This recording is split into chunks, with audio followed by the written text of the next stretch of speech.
Muy buenos días, amados hermanos y hermanas. Qué privilegio el poder compartir la palabra del Señor. Nos dice Hebreos 4:12 que la palabra de Dios es viva y es eficaz y que es más cortante que toda espada de dos filos, que viene a discernir los pensamientos y las intenciones del corazón.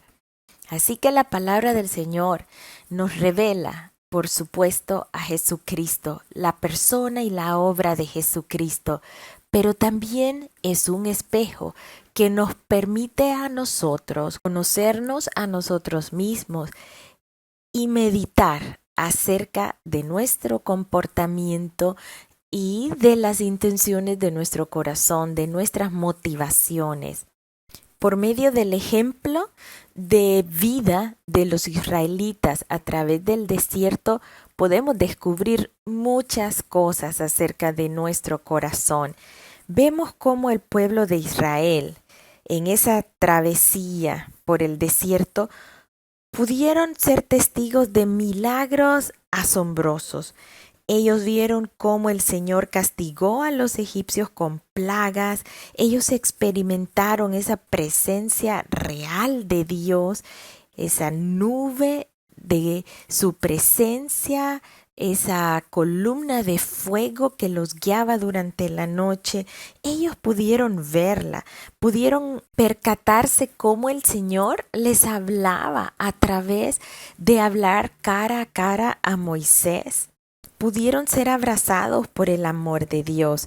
Sin embargo, continuaron quejándose y rebelándose. Y aquí es donde nosotros nos preguntamos si acaso nosotros repetimos estos mismos patrones. Todos tenemos evidencia acerca del poder de Dios, de los milagros, de los prodigios, de las señales que Él ha hecho leyendo su palabra.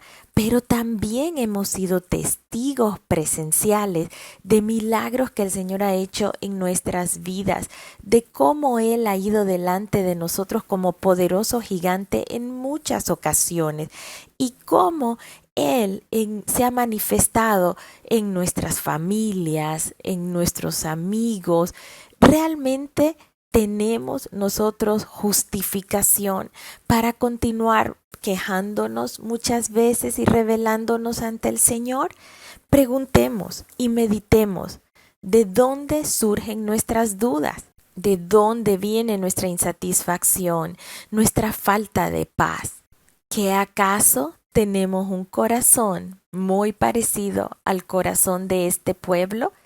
Y cuando nosotros leemos, nos parece inconcebible que el pueblo de Israel continúe rebelándose una y otra vez. El pueblo se quejaba contra Moisés y Aarón.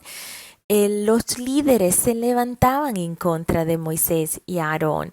La familia misma, María y Aarón mismo se levantó en contra de Moisés. Esto muestra claramente que como seres humanos tenemos un gran problema con la autoridad. Y Números 17 trata específicamente que los hijos de Israel habían murmurado contra Aarón, diciendo que Aarón no era el único que les podía representar delante de Dios. Por tanto, el Señor está listo para poner un alto ante tanta queja y poder verdaderamente demostrar y confirmar el sacerdocio que Él ha levantado por medio de Aarón y de esta manera señalar el sacerdocio que Él ha establecido a través de Jesucristo como sumo sacerdote para cada uno de nosotros. La manera como lo hace es representando un brote de vida que surge de una naturaleza muerta, es decir, mediante la resurrección, que es la manera como el Señor nos confirma el sacerdocio de Jesucristo. Dios manda a Moisés a que escoja a un príncipe de cada tribu, y de la tribu de Leví, este debía ser Aarón. Ellos debían tomar una vara por lo que eran 12 varas en total. Ellos debían saber identificar su vara y estas varas debían ser puestas delante de Jehová en el tabernáculo del testimonio. Dios ya tenía previsto cómo iba a manifestar su voluntad por medio de estas varas, y fue así. Al día siguiente, cuando Moisés vino al tabernáculo del testimonio, él vio que la vara de Aarón de la casa de Leví había reverdecido, había florecido, tenía renuevos y producido almendras. En una noche sucedió todo esto. Esta es una ilustración perfecta de la resurrección, pues de una vara que estaba seca, una vara muerta ya que estaba cortada del tronco, pudo brotar vida. Eso solo puede ser la mano de Dios. Jesús dijo: yo soy la resurrección y la vida. El que cree en mí, aunque esté muerto, vivirá. Es algo maravilloso, realmente. Esta vara pudo dar un fruto que es el almendro. Y sabemos una cosa, que almendro es el primer árbol que florece. Es un árbol de aproximadamente 7 metros de altura. Florece antes de la primavera, a finales de enero y principios de febrero, surgiendo apresuradamente después del invierno.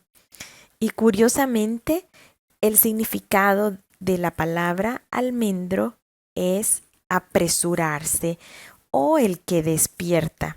Una clara simbología de Jesucristo, quien nos antecede en esa resurrección de entre los muertos. El profeta Jeremías, en el libro de Jeremías 1, 11 al 12, él tuvo una visión y ve un árbol de almendro y el Señor le habla sobre el significado y le dice: el que tú veas el árbol de almendro es porque yo apresuro mi palabra para ponerla por obra. Palabra de Dios es espíritu y es vida. Así que la palabra de Dios está viva. Cada vez que veamos un árbol de almendro, recordemos esto: el Señor apresura su palabra para ponerla por obra. Jesucristo es el Verbo hecho carne. Jesucristo resucitó de la muerte, ha florecido como ese árbol de almendro. De donde no había vida, ha habido una vida, y una vida en abundancia y eterna. Moisés sacó todas las varas de delante de Jehová y se las mostró a todos los hijos de Israel. Ellos lo vieron y tomaron cada uno su vara. Y Jehová dijo a Moisés: vuelve la vara de Aarón delante del testimonio, para que se guarde por señal a los hijos rebeldes, y hará cesar sus quejas delante de mí, para que no mueran. Así que todos fueron testigos que verdaderamente Dios mostró de una manera muy particular a quien él había escogido como sumo sacerdote. El sacerdocio es un ministerio escogido por Dios para servir en el tabernáculo, las cosas sagradas, para servir a Dios con sus vidas por medio de una ofrenda de sacrificios. Esto era una ilustración o tipo del ministerio de Jesús. Hoy en día no es necesario una vida de sacrificios continuos como lo hacía el sacerdote en este tiempo, pues hubo un único sacrificio, un sacrificio perfecto por medio de Jesucristo. Ese sacrificio en la cruz que fue consumado. Ahora tenemos un gran sumo sacerdote, quien es Jesucristo. Nos dice Hebreos 4:14, por tanto, teniendo un gran sumo sacerdote que traspasó los cielos, Jesús el Hijo de Dios, retengamos nuestra profesión, porque no tenemos un sumo sacerdote que no pueda compadecerse de nuestras debilidades, sino uno que fue tentado en todo según nuestra semejanza, pero sin pecado. Acerquémonos pues confiadamente al trono de la gracia para alcanzar misericordia y hallar gracia para el oportuno socorro. Es decir, podemos imaginarnos allá en el cielo una corte celestial, en donde en esa corte hay un acusador que es el enemigo. Él está continuamente tratando de señalarnos ante Dios y señalar nuestros pecados, pero tenemos ahí mismo un sumo sacerdote que intercede a favor de nosotros por medio de su sangre. Su sangre pagó el precio y la deuda de nuestro pecado, pero esto no significa que nosotros debamos pecar deliberadamente, pero sí debemos saber que tenemos un abogado. Tenemos alguien a quien acudir, alguien que nos defiende.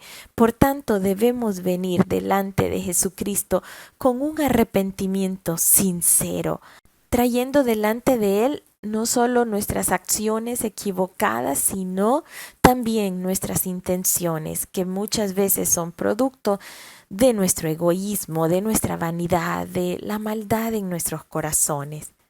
Y Jesús, quien es fiel y es justo, nos perdonará nuestros pecados y nos limpiará de toda maldad si los confesamos de una manera genuina. A través de Jesucristo nosotros también somos edificados como casa espiritual y sacerdocio santo.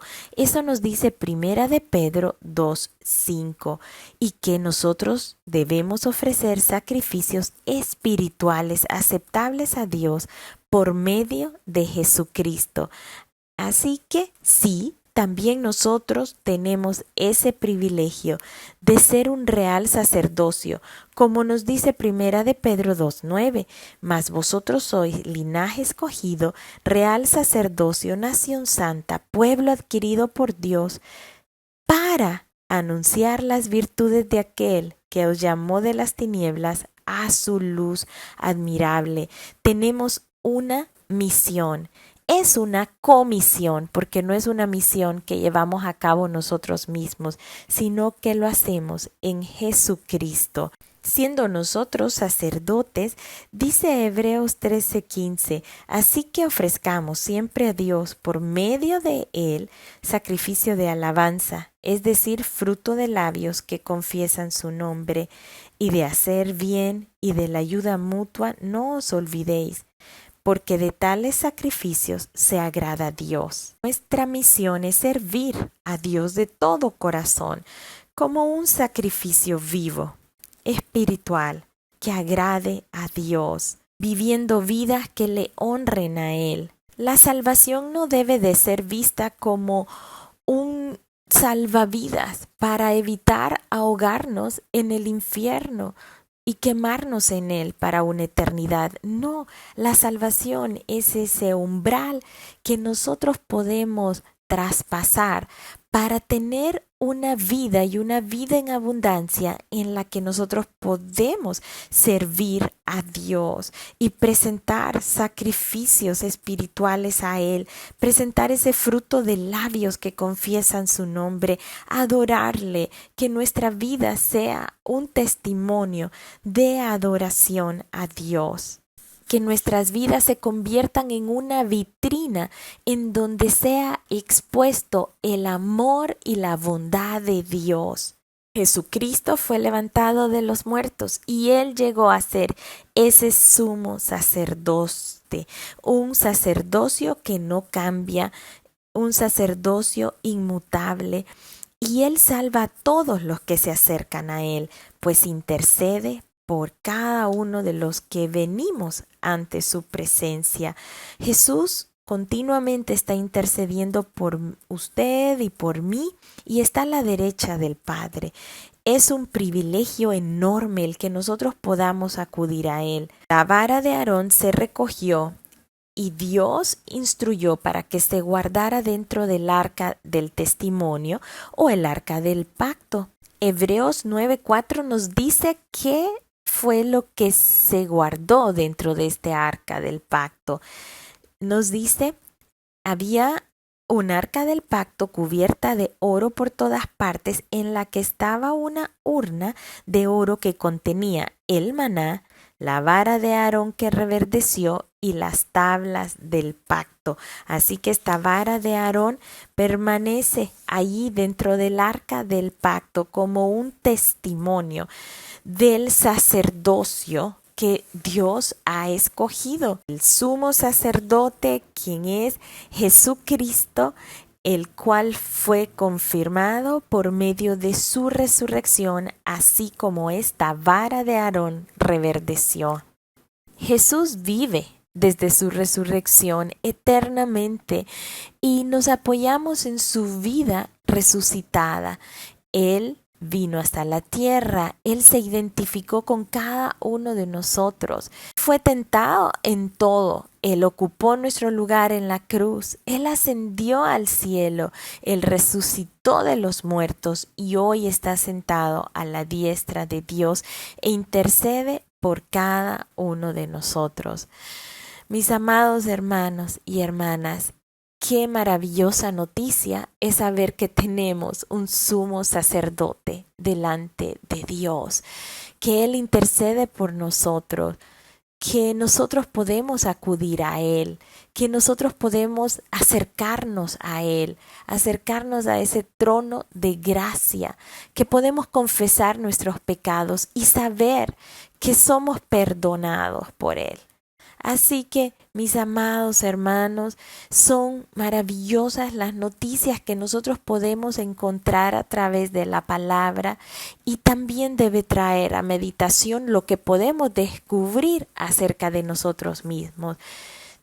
Evaluemos nuestro corazón, meditemos si continuamente está la queja, si nosotros estamos enfocándonos en los demás, en la autoridad que Dios les ha dado a otras personas, si nos estamos preguntando por qué nosotros no hacemos esto, por qué no somos así, por qué no recibimos esto o lo otro, no nos quejemos, estemos satisfechos con lo que Dios nos entrega a nosotros y hagamos la mejor labor que podamos con el privilegio que tenemos de ser ese sacerdocio santo delante de Dios, el cual nosotros debemos de llevar a cabo y de desarrollar presentando sacrificios espirituales delante de Él. Anunciemos las virtudes de Dios, las virtudes del que nos llamó de un mundo de tinieblas a un mundo de luz.